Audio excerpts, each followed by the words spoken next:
Now in Genesis chapter number 34, we pick up the story where we left off. Jacob had met with Esau in the last chapter, and basically he's coming back to the promised land. He's been off with Laban, and of course he was on his way back. He dealt with Esau and so forth. He's back in the promised land. Well, what you have to understand is that at this time, the promised land was filled with all these heathen nations, the Canaanites. Now, later on, the Canaanites are going to become so wicked and ungodly and perverse that God's going to be instructing the children of Israel when they come out of the land of Egypt to just wipe them out, to slay them and destroy them. At this point, the Bible talks about the fact that their iniquity had not reached that level yet to where God was just ready to wipe them out. But they were heathen and sinful people. And so Jacob, as his father and his father before him, is dwelling in that area as a stranger in a strange land amongst all these wicked heathens. Well, it says in verse 1 of chapter 34, and Dinah, the daughter of Leah. And remember, Jacob had these 12 children, the 12 sons, but then he has also this daughter. Of course, at this point he only has 11 sons. And Dinah, the daughter of Leah, which she bare unto Jacob, went out to see the daughters of the land. And when Shechem, the son of Hamor the Hivite, prince of the country, saw her, he took her and lay with her and defiled her. Now, this is a bad situation. This is a tragedy that took place, and we're going to examine it in great detail. But the first mistake is, why is Dinah going out and just hanging around with the daughters of the land? Now, I don't know how old she is, but if you look at the timeline of events here, she was probably pretty young, because if you remember, Leah had the 6 sons, then she had Dinah after she had the 6 sons. And if you remember, he spent 20 years over there. We don't really know exactly how long he's been back in the promised land at this time. But from every indication, she was pretty young. She was probably a teenager or maybe just a young adult. But she's not somebody who's out doing her own thing. She's living at home. She's under her parents' roof. And yet she's just out there seeing the daughters of the land. Now, I'll tell you right now, when my daughter reaches the age where she might want to go out and see the daughters of the land, she's not going to do it.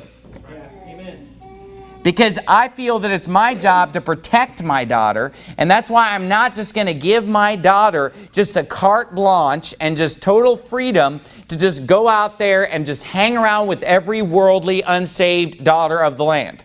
And so God starts right out by telling us how this happened. How is it that this guy was able to lie with her? Because she was not with her parents. She was not around God's people. She was not around her family. She was not around people that were saved. She just went out to go hang out with the worldly crowd. I mean, she just went out to hang around with all these Canaanitish women. The same women that were such a grief of mind unto Isaac and Rebekah, that Rebekah said that she didn't even want to live her life anymore if Jacob would marry one of these daughters of the Canaanitish land. And yet now his daughter Dinah is hanging around with these exact same people. And that's when she gets into trouble. You know, sometimes just hanging around with the wrong friends can get you into trouble.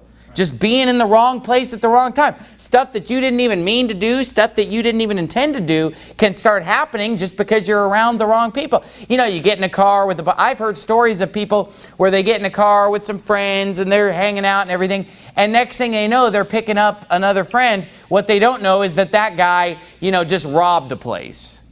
And then it's like, oh, you're an accessory because you were in that car. You were in the getaway vehicle. Hanging around with the wrong people is going to get you into trouble.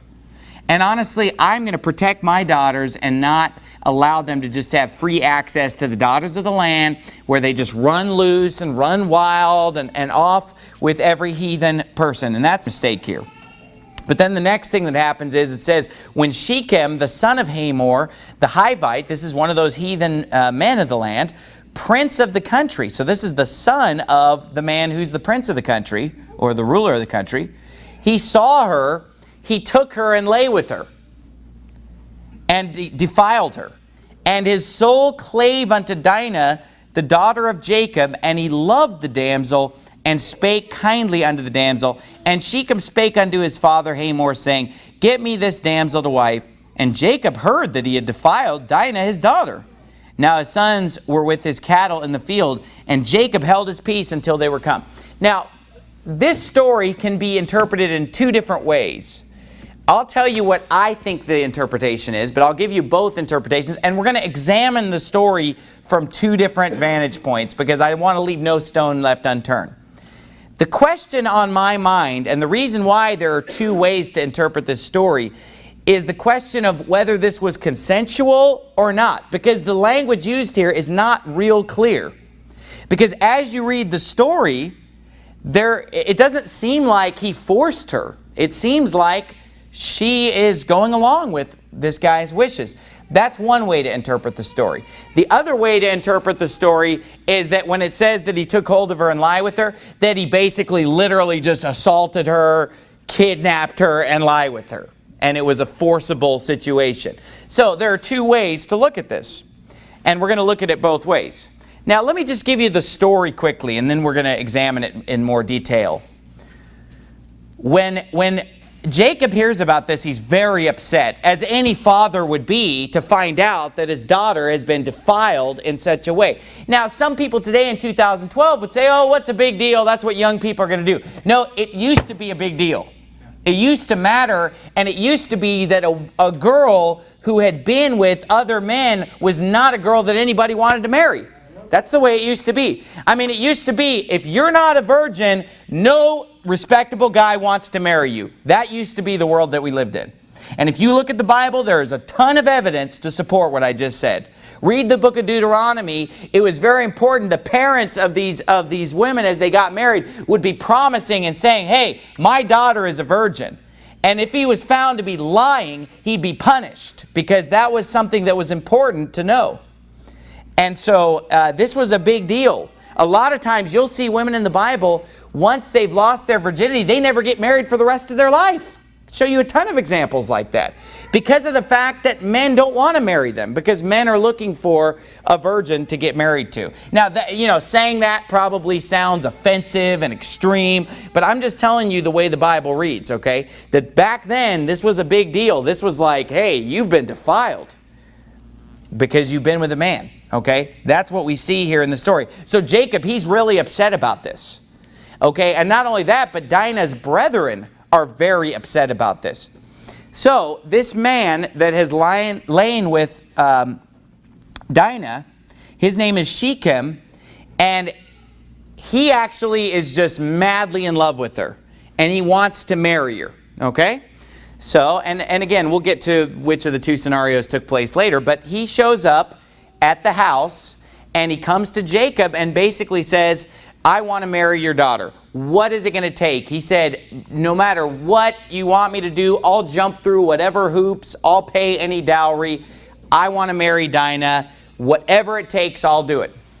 Well, Jacob doesn't answer. Before he can answer, Simeon and Levi, two of her brethren, they pipe up and they say, well, we can't give our sister to a man who's not been circumcised.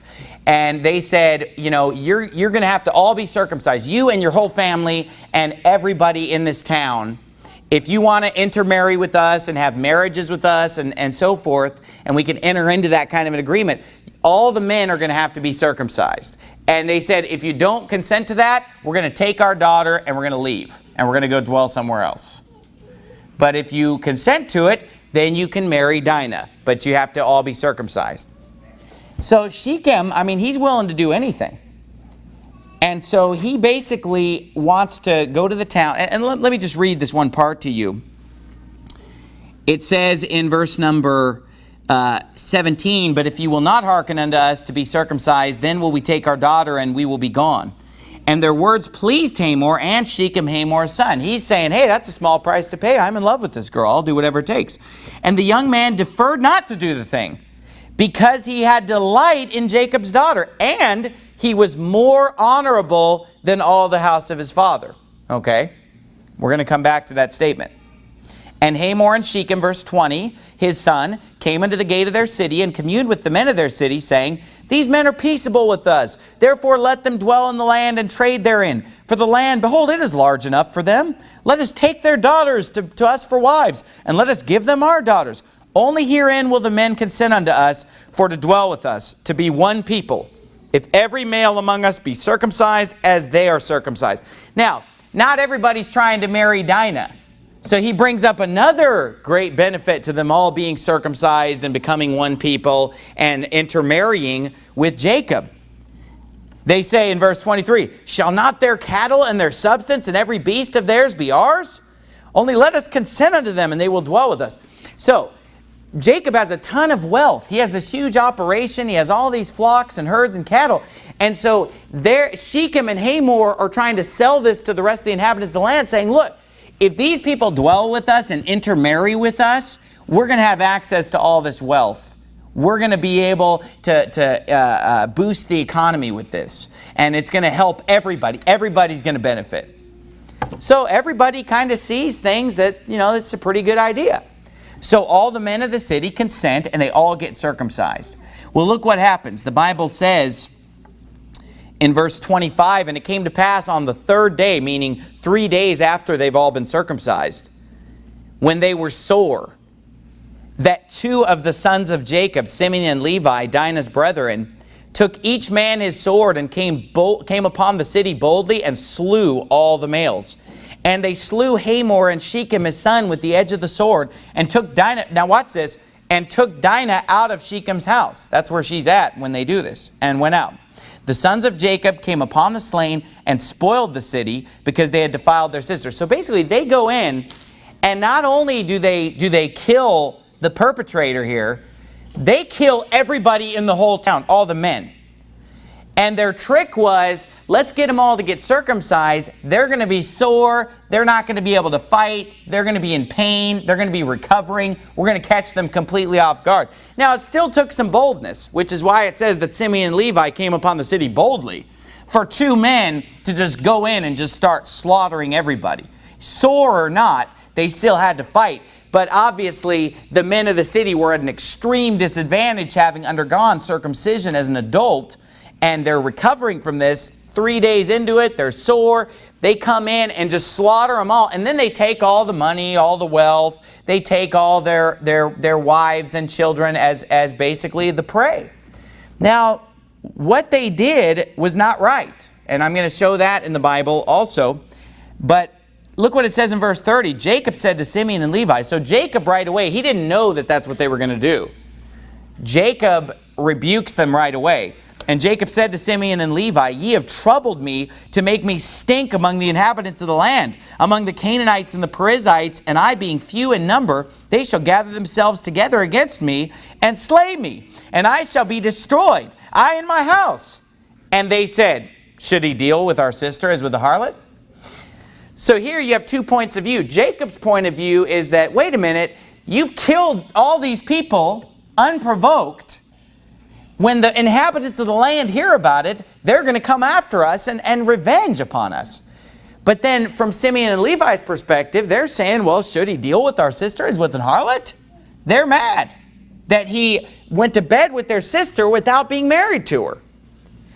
Now, you can see both sides. You can see both attitudes. You can understand, right or wrong, you can understand both attitudes, okay?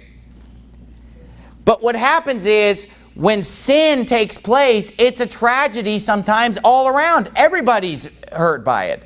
Shechem's hurt by it. Hamor's hurt by it. Jacob's hurt by it. Simeon and Levi. Fornication and this kind of sin, it hurts everybody. It ends in tragedy. It ends in pain and suffering for everybody involved. That's the first thing you take from the story. At the end of this chapter, nobody's happy. Everything's messed up.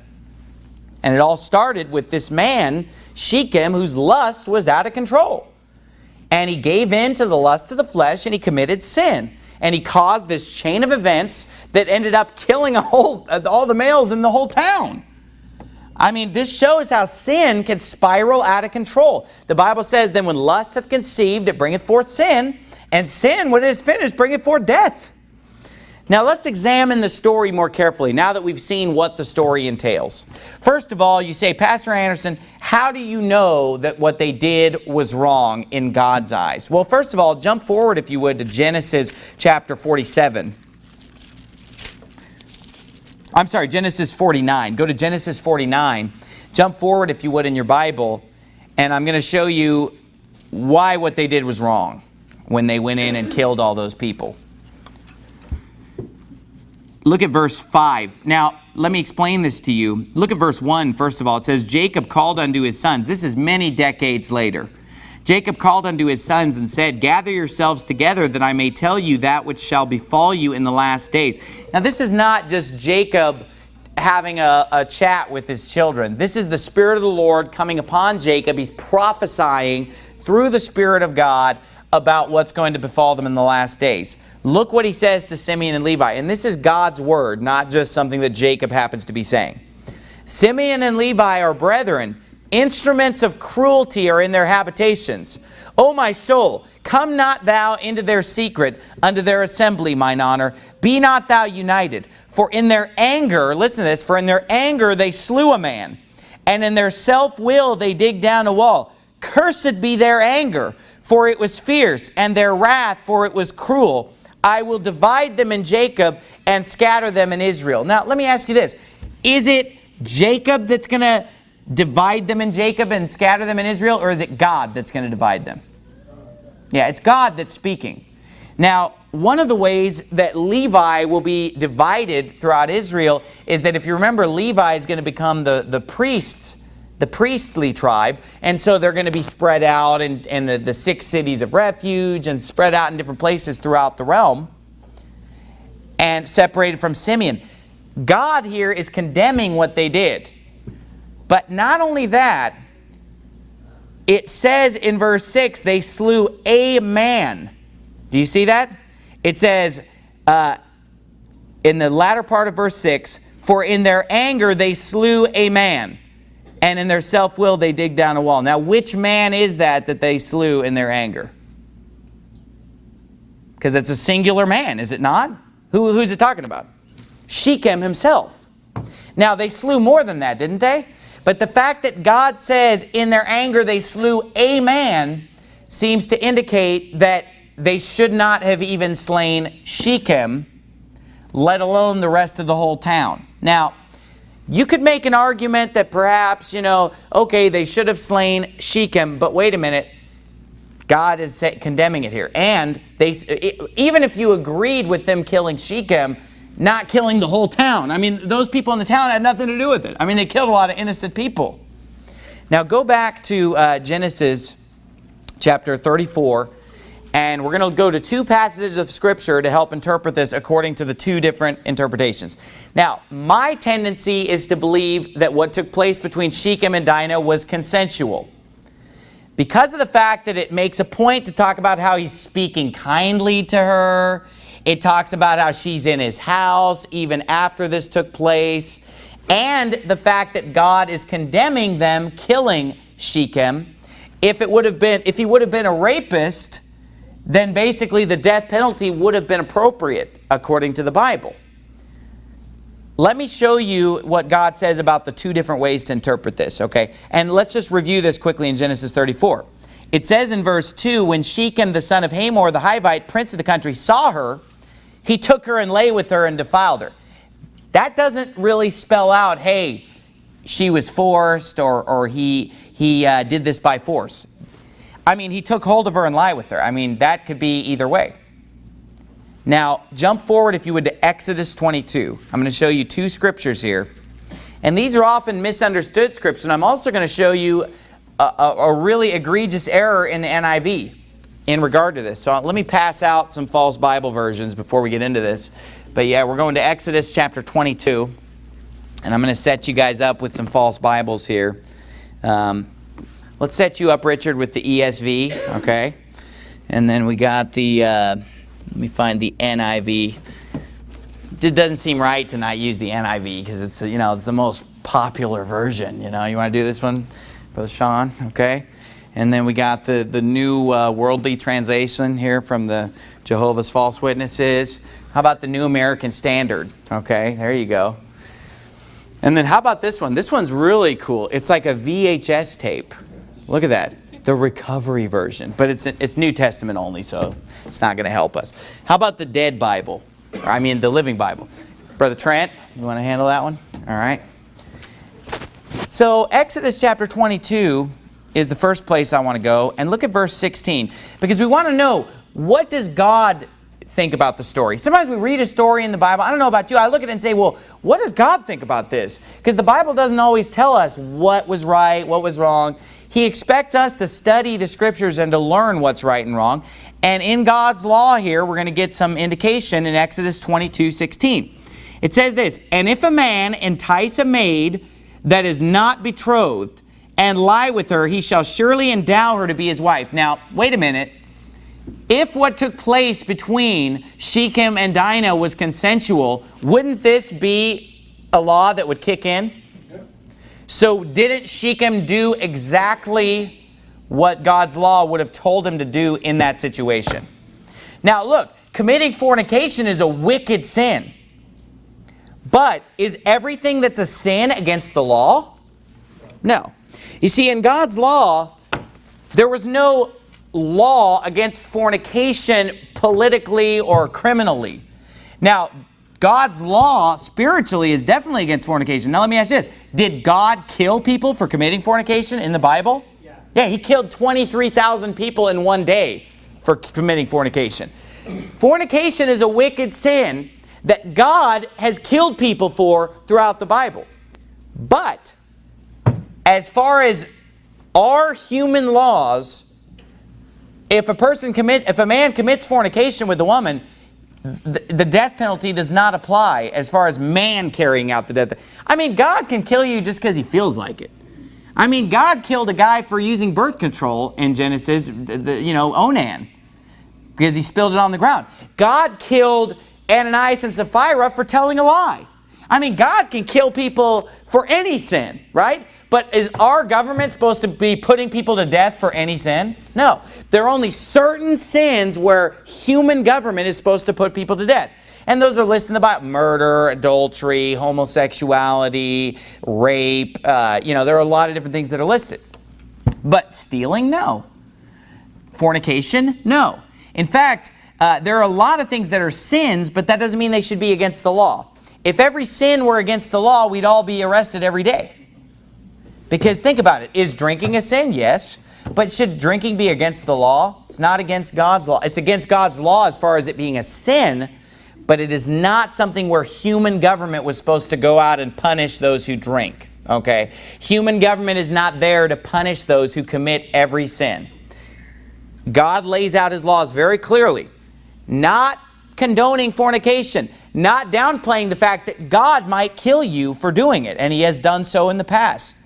Not downplaying that at all, but according to God's law here, what does human government require of man? It says in verse 16 that if a man entice a maid. Now, does that sound forcible to you or no?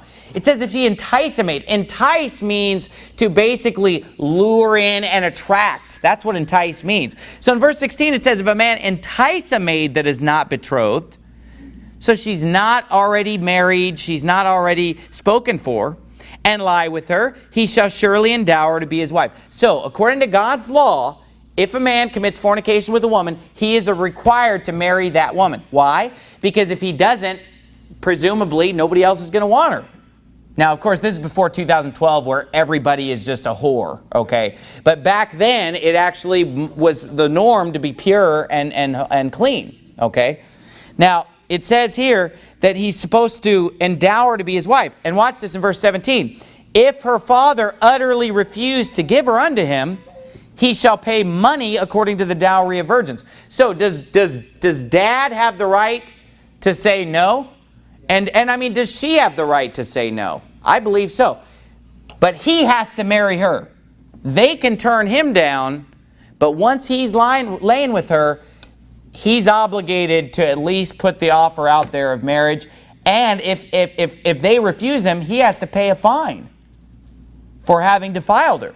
Does everybody understand that passage that we just read, those two verses? Pretty simple, right? Pretty clear? Now let's go to Deuteronomy 22. Now the word Deuteronomy, I'm not sure if you know this or not, but the word Deuteronomy means second law. That's what it means, because the number, I remember I was learning Greek a long time ago, and I was learning how to count, and Dephthera means second, like first, second, third, fourth. That's what Deuteronomy means, the second law. And what the book of Deuteronomy is, it's basically a recap is what it is. Because when you read Exodus, you get the laws of God, and you get them in Leviticus, and you get them in Numbers.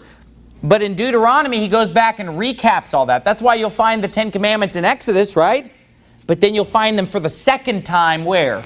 Deuteronomy chapter 5. Well, Deuteronomy repeats a lot. You say, why is God always repeating stuff? Because if he gives it to us from 2 different angles, or 4 Gospels, or we can compare 2 Samuel with 1 Chronicles, you know, it helps us to learn more by getting a few different angles. So here in Deuteronomy 22, he gives us the same law, but he goes into more details and talks about more situations. Now, is anything in Deuteronomy going to contradict what we read in Exodus? No. This is a repeat. This is the second time of giving the law. It's not going to be different. Oh, I changed my mind. It's going to be the same thing. We've already learned that if a man entices a woman and they commit fornication, that he has to marry her if she'll have him, if her parents will have him. Otherwise, he pays a fine. Okay, now let's look at Deuteronomy 22. It says in verse 22, if a man be found lying with a woman married to an husband, what would we call that? Adultery. It says, then they shall both of them die. I mean, God's really clear throughout the Bible that adultery is punished by the death penalty. Then they shall both of them die, both the man that lay with the woman and the woman. So shalt thou put away evil from Israel. Okay, we all got that. Look at verse 23. If a damsel that is a virgin be betrothed unto a husband, and a man find her in the city and lie with her, then ye shall bring them both out unto the gate of that city, and ye shall stone them with stones that they die. The damsel, because she cried not, being in the city, and the man, because he hath humbled his neighbor's wife. So thou shalt put away evil from among you. So this is very similar to what we read in verse 22. Verse 22 talked about a woman that's married to an husband. They both are put to death. Verse 23 and 24 talks about a woman that is betrothed unto a husband, and he lies with her in the city. They're both being put to death. Why? Betrothal, they've already sworn to each other. They've already vowed to each other that they're going to be married, but they're not yet married, okay? This would be like what we would consider people who are engaged, right? And obviously, our culture might not be an exact parallel to the culture of the Bible, but these are people who are promised to one another, but they have not yet consummated the marriage. Now, let me be very careful on this point, because I will say this. What we consider engagement today, it might not involve any kind of a promise or a vow that you've made. And so therefore, I'm not going to say that that is binding or that you have to stick with that. But if you do swear an oath or make a vow to another person, you know, and call that engagement, well, if you make a vow, you have to keep your vow. I mean, that's part of life. That's part of God's law. But obviously, a lot of people, when they're engaged, it's like, will you marry me? Yes. Okay. You know, and so on and so forth. But what I'm saying here is that this betrothal is a step beyond engagement, because it's something where basically you've already promised. It's sort of like, you know, you're in escrow on that house. You know what I mean? It's like a period of closing the deal and closing the transaction, but you've both already signed up. You know, you've put down the earnest money. We're going forward. You've both verbally said, and you've shaken the hand and said, yeah, we're going to do this. And unless something crazy happens, it's going to go forward. That's what betrothal is. So basically what God is saying here is that betrothal, when it comes to adultery, is tantamount to marriage. And so therefore, if a woman is betrothed to another man, and she goes out and commits fornication, her and the guy are both going to be put to death. Does everybody understand that? Okay? That's in the city. But look at verse 25. But if a man find a betrothed damsel in the field, and the man force her and lie with her, then the man only that lay with her shall die. But unto the damsel thou shalt do nothing. Why? Because it's not her fault, is it? If she's out in the field and some guy forces her, is that her fault?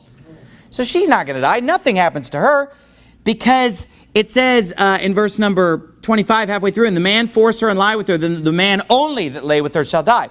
But unto the damsel thou shalt do nothing. There is in the damsel no sin worthy of death.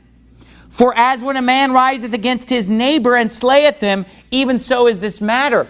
You see, if somebody is forced to do something by force against their will, he says that's like when somebody gets murdered. Are you going to blame the victim of murder because they got murdered?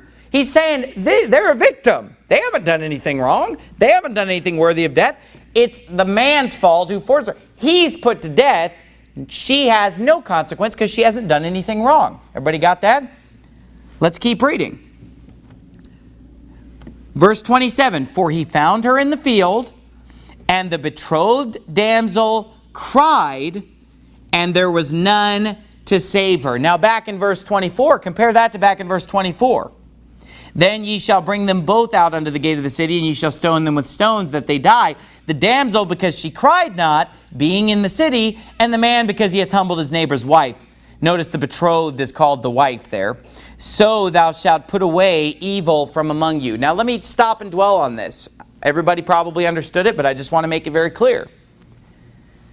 There's a difference between what takes place in the city versus the field. You say, that makes no sense. But it does make sense. Because here's why. How do we really know what happened? How do we really know when we hear about these things if the man forced her or if she consented to it? Now here's the thing. If a woman in this situation is found, she's betrothed and she's with another man, what's her punishment going to be if it was consensual? Death. So can you see a motive for her to lie and say, oh, no, he forced me. I was raped. Can you see a motive to lie about that? Absolutely. And so therefore he says, look, if it was out in the field, give her the benefit of the doubt. Because look, could the woman in the field, could that have been consensual possibly? Could have been, right? But he says this, give her the benefit of the doubt if it's in the field. Because even if she cried out and fought and tried to get away, she's out in the field. Nobody's going to hear her cries. And so we're going to give the benefit of the doubt there. But he said, if this has taken place in the city, he says, don't believe her. She's lying. I mean, that's what it says. Put them both to death, okay? Now, you say, well, that's cruel, but hold on a second. If you think about it, she shouldn't have been in a situation like that if she's in the city. Okay, now if you're out in the field, you're by yourself, somebody comes to get you. But here's the thing, if you're in the city, if you're walking down the street, if you're where you're supposed to be, if you're in your home, if you're with people that you know, this isn't going to happen necessarily, okay? But if you're the type of girl who's constantly just going on dates with guys and ending up at their apartment, you're really likely to get forced in the city, okay? Now, here's the thing, and I don't want to be misunderstood on this subject. I'm not afraid of you on this subject because I'm going by what the Bible says here, okay? Now, first of all, there are a lot of people who get raped, right? And they never tell anybody about it because they're ashamed, they're embarrassed, they feel somehow that it was their fault. Now that's terrible, that's a tragedy. There are probably a lot of rapes that don't get reported because of people just being embarrassed and ashamed. They just don't want to talk about it. That's what verse number 26 is for. That's where God is telling us in verse 26, look, if you've been forced, you didn't do anything wrong. It's not your fault. Because a lot of people have guilt and issues with it, like they must have done something wrong. But God says, no, this could happen to an innocent person. This could happen to a righteous person.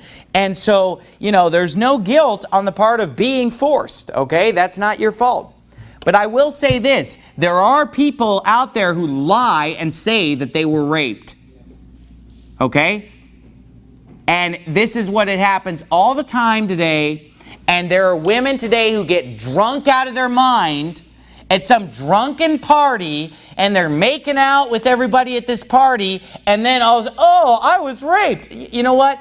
That's a different situation. When you're doing everything short of fornication, and then all of a sudden it's like, I changed my mind, but I'm too drunk to say so. You know what I mean? That's a bunch of garbage. And today we have a bunch of women that basically are lying and saying that they've been raped because they don't want to admit that they've committed adultery. And because they don't want to admit that they did something stupid. You know, and look, if you're drunk out of your mind and you're unconscious, you know what? Bad things are going to happen. Why don't you just take it to the bank? So don't get drunk. People in the Bible got drunk all the time and had people take advantage of them. You know, and I'm not saying that the people who took advantage shouldn't be punished. But I'm telling you, you're a fool if you go to a party with a bunch of heathen, lustful men and get drunk and pass out. You're an idiot. You're going to suffer. I'm not saying I want you to suffer. I'm just saying you're going to suffer. Now, here's the thing. Today, we have a lot of political parties out there and so forth, and political figures that will say this. Well, I'm against abortion except if it's rape. Who's heard that? All the time. Like, well, I'm against abortion, but what about if it's rape? You know what happens when they make those exceptions for rape? All that means is that a bunch of women are going to walk into Planned Parenthood and say, I was raped. And there's no verification of it. There's no proof. All you're going to do is just cause the rape statistics to go through the roof. Because that's how I get an abortion? I lie and say I was raped?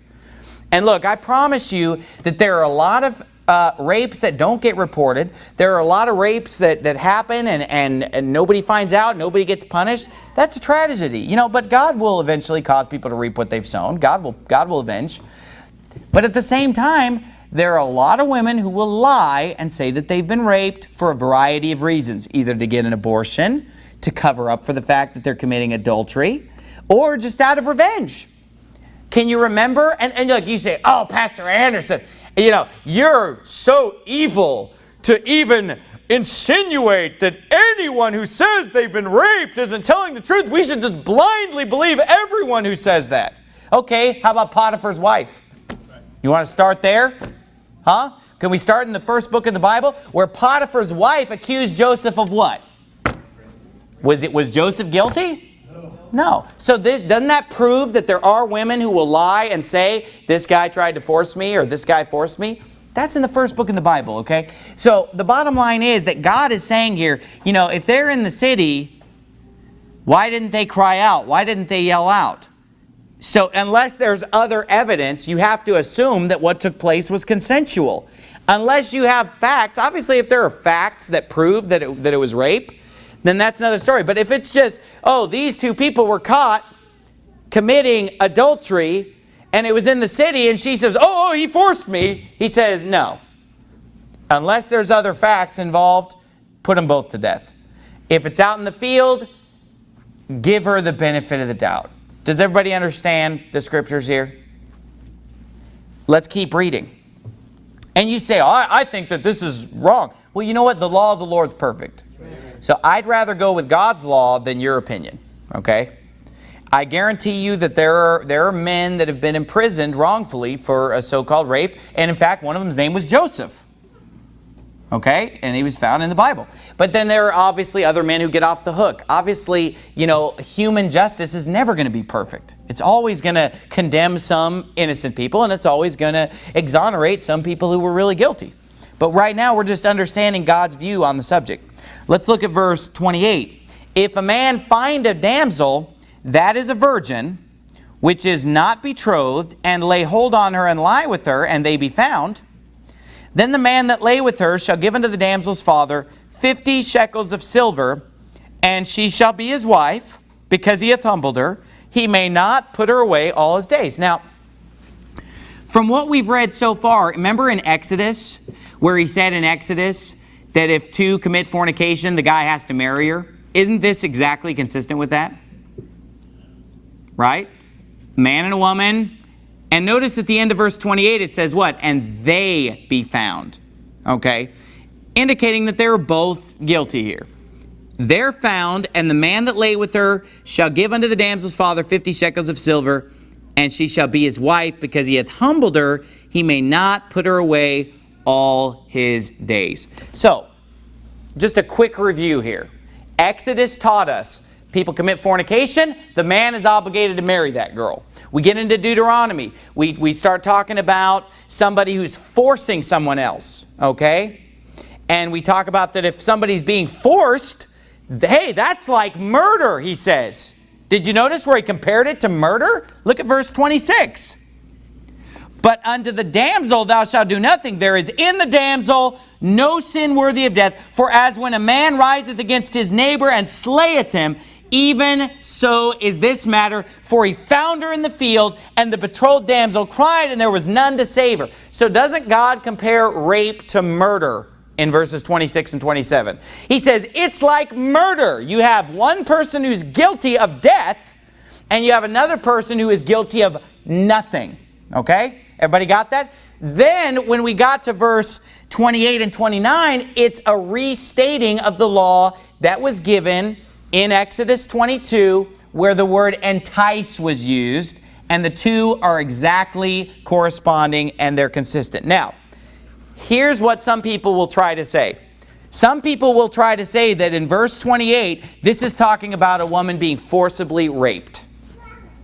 Okay? Now, would that make any sense if God said, if a man rapes a woman, he has to marry her? Would that make any sense? When he just finished saying, if he's committing rape, it's tantamount murder, and he's put to death, and she's done nothing wrong. And then a few verses later to say, oh, if a man rapes this woman who's not betrothed, you know, he just has to marry her. That is not consistent. Okay? Now, I've heard people say this to me for years. These atheists will say, oh, the Bible teaches, here's what atheists have said to me for years and years. The Bible teaches that if a woman is raped, she has to marry the man that raped her.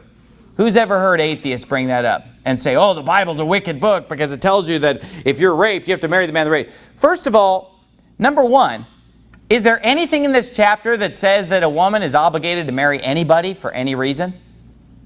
Number one, no. It only ever talks about the man having to marry somebody, and the woman and her father can refuse, number one. But number two, that's not what the Bible teaches. The Bible teaches that rapists should be put to death.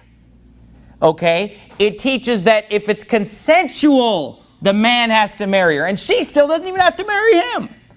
So you see how they've got that all wrong? So for years and years and years, I scratched my head and said, what in the world are these atheists talking about? I can't even figure out what they're talking about.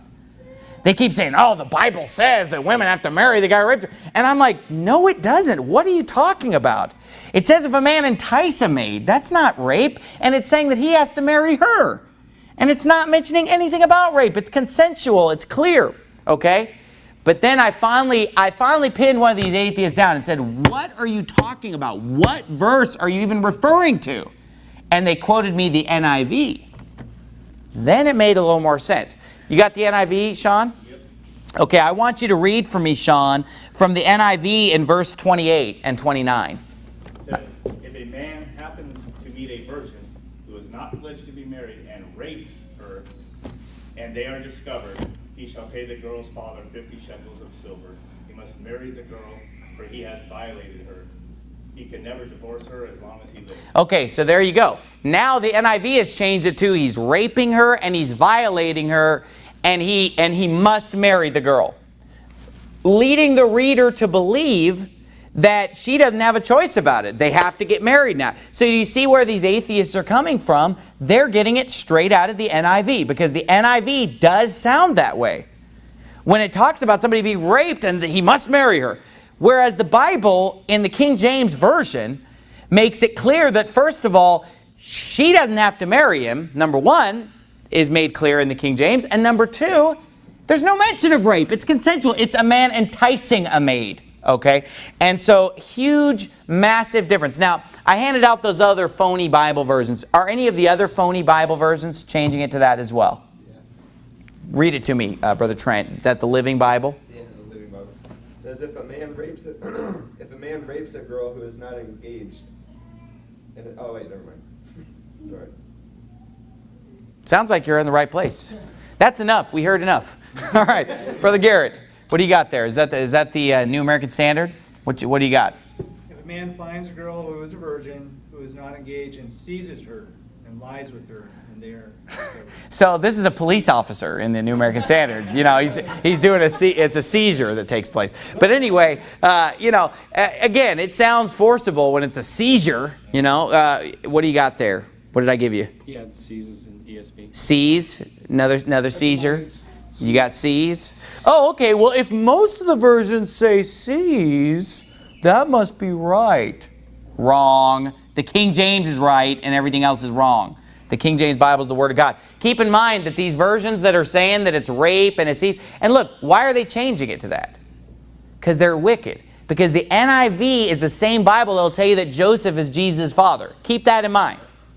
That book is the same book that takes out hell. It takes out the virgin birth in places. It takes out the fact that Jesus Christ existed in eternity. It takes out the deity of Christ in many places. It's a book that makes strategic changes, not random changes, strategic changes. And basically, it's just fueling the atheists by giving them this verse that they could use, because it sounds pretty ridiculous, doesn't it, to say, oh, if a man rapes you, you have to marry that man. Well, it is ridiculous. It's not biblical. It's straight out of the NIV. And so that is just fueling people who want to attack God's law. The King James Version says no such thing. Okay. Now let's go back to Genesis chapter 34. Even if it were talking about rape, which it's clearly not, I don't believe that for 1 second, but even if it were, the King James is very clear that he has to marry her if she'll have him. Okay. Whereas the NIV just says he must marry her. That just basically makes it sound like, she's got to do it too. And the thing is, in the NIV, there's no connection between Exodus 22 and Deuteronomy 22. Whereas in the King James, they go together hand in hand. There's consistency there. Whereas the NIV represents a contradiction there. Okay. So with that in mind, let's say that Shechem had forced her. Then he would be worthy of death, but not the men of the city. The rest of the men should not have been slain. If it were consensual, he is required, obviously it's wicked, it's a sin, everybody's hurt, but he is required to marry her, which is what he was willing to do. Because Jacob, later on, when he's speaking by the Spirit of God, says that in their anger they slew a man, cursed be that anger, that indicates that it was not something forcible. And I don't think that and people will say, yeah, but it says in Deuteronomy, he laid hold on her and lie with her. Well, let me give you a news flash. When you lie with somebody, you lay hold on them. Sorry, kids, to give you that education. But, it's called, you could have got that from the wedding vows, to have and to... Yeah, exactly. That doesn't mean that it's forcible, okay? To have and to hold, to lay hold on somebody, or to lay hands on somebody, yeah, that all is part of it, okay? I'm not going to go any more specific than that, but that is part of it. Now, here again, there's no evidence that this was forcible. That's why I tend to believe that it was consensual and not that it was forced, okay? Even if it were forced, the whole town shouldn't have died, okay? But let me just touch on one more thing before I close.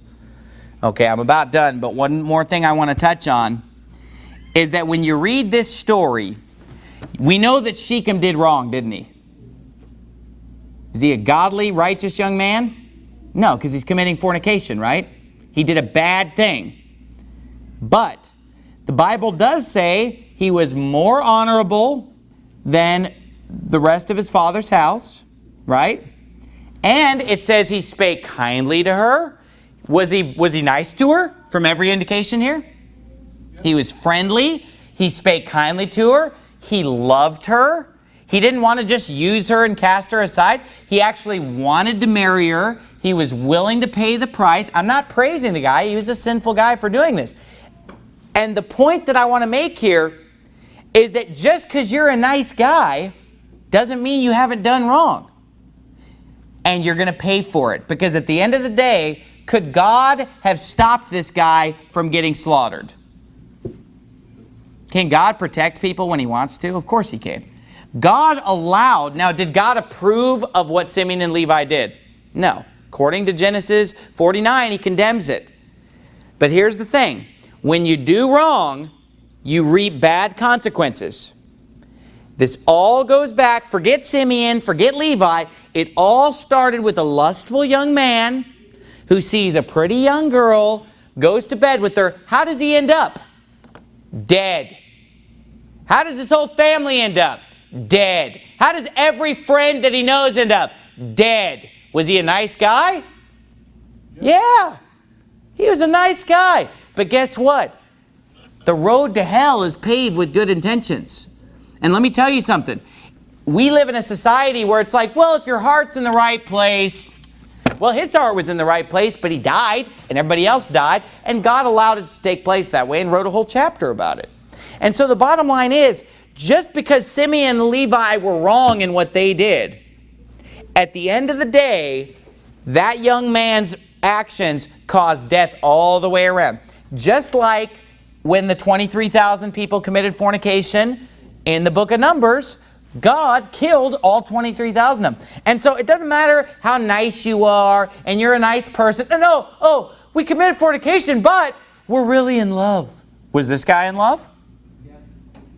Did that make it right? Did that save his skin? No, he ended up dead. And so we need to be very careful with the sin of fornication according to this chapter, and be very careful with our lust in our eyes. Because this man, nice guy, good intentions, hey, he wasn't just fulfilling a physical lust, he actually loved the girl. They were in love, Pastor Anderson. He intended to marry her. But you know what? If he would have married her first, and then and then he would have lain with her, got to get my right grammar there, he would have lain with her. If he would have lain with her after marriage, he could have lain with her for the rest of his life and lived happily ever after, couldn't he? Why not? He could have got circumcised. He could have married the girl. He could have lain with her for the rest of his life and lived happily ever after. Why did it turn out so badly? Why did everybody have to die? Why? Look, and Simeon and Levi ended up cursed. Jacob ends up upset. Everybody's hurt. Everybody's in pain. Everybody's going through tragedy. Why? Because of a man's lust. That's why. Because he thought, I'm going to commit fornication right now instead of waiting and going through the proper channels and getting married. And this is the dangers of sin. And don't give me this, oh, we're going to get married anyway. You know, that's how young people justify fornication in the heat of the moment, by the way. In the heat of the moment, when that boyfriend and girlfriend are in that time of temptation where they've made provision for the flesh and where they're alone in a place where this kind of activity could take place, which you should never be alone in a place where this could even happen. But when they're in a position where this could happen and they're in the heat of the moment, they're going to find every way to justify this in their mind. Isn't it like that when you commit sin? You know, you're about to steal, you're about to do whatever, and you start justifying it. Well, it's not that bad. Here's why it's okay. And you know, I've known people who committed fornication, and that's how they justified it. They said, well, we're going to get married anyway. This is the only person I'm going to commit fornication with. I'm going to commit fornication with this one person who I'm going to get married to anyway, and so that's okay. No, it didn't work for him. For all we know, this could have been the only one that he ever lay with. This one time. But the bottom line is, it caused death and grief all the way around. And so young people, if you are dating and you just think, well, I'm going to spend the rest of my life with this person anyway, what's the difference? I'll just make a little promise in my heart right now, and we'll do this. And this is what people will say, we're married in God's eyes. That's not true. There's a false doctrine going around that everybody you sleep with, you're married to in God's eyes. That's not biblical. Amen. Going to bed with somebody is not marriage, okay? But they'll make those kind of promises. But let me explain something to you, 16-year-old, 17-year-old, 18-year-old, 19-year-old, okay? Let me explain something to you. The person that you're head over heels in love with today, that you just know you're going to spend the rest of your life with, in a few years you might want nothing to do with that person and think, oh, I was an idiot back then. Because things change. And until the ring is on the finger, and until you say I do and kiss the bride, you don't go to bed before you're married. Or you are committing fornication. And are you saying I'm going to die? You know what? You might die. And one of the things that kept me from committing fornication were these kind of Bible stories. You know, I looked at the 23,000 that died in one day and I said, you know, I don't want God to be angry with me like that. He could kill me or he could make my life miserable. It's not worth it. Wait a little while and then you can go to bed as many times as you want to, Shechem. You can have her to have and to hold. You can lay hold on her every day for the rest of your life. But you know what? You need to wait until you're married. That's what the Bible says. Let's bow our heads and have a word of prayer. Father, I pray that everything was easy to comprehend tonight. I tried to make it simple and break these things down. Father, help us to learn from the story. First of all, help us to learn that young lady, godly Christian young ladies shouldn't just be out hanging around with the daughters of the land, first of all. God, help us to realize that lust and fornication can lead to horrible tragedy, as it did in this case, where many innocent people lost their lives for no reason, just because a man couldn't just wait until after they were married. God, help us to do the right thing and to keep ourselves pure and clean. And help us also to understand your laws and to let your laws be our opinion, not to embrace the opinions of the world. And in Jesus'